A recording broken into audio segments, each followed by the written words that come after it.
Nabi SAW bersabda kepada para sahabat, "Inna sa'ida laman junibal fitan." Sesungguhnya kebahagiaan itu akan didapat dengan menjauhi al-fitan, dengan menjauhi fitnah-fitnah. Bahwa kebahagiaan yang hakiki akan didapat dengan menjauhi fitnah. Orang-orang yang terjerumus ke dalam fitnah tidak akan bahagia, tidak akan. Di zaman penuh fitnah ini, orang-orang sangat tergesa-gesa dalam menyikapi berita-berita, menyikapi peristiwa-peristiwa. Karenanya orang-orang yang duduk masih lebih baik daripada orang yang berdiri, dan orang yang berdiri masih lebih baik daripada orang yang berjalan, dan orang yang berjalan masih lebih baik daripada orang yang berlari menuju fitnah ini.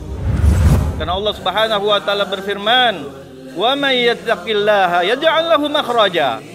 Barang siapa yang bertakwa kepada Allah, Allah jadikan jalan keluar baginya, jalan keluar dari fitnah. Takwa itu akan memberikan kebahagiaan bagi orang-orang yang berjalan di atasnya.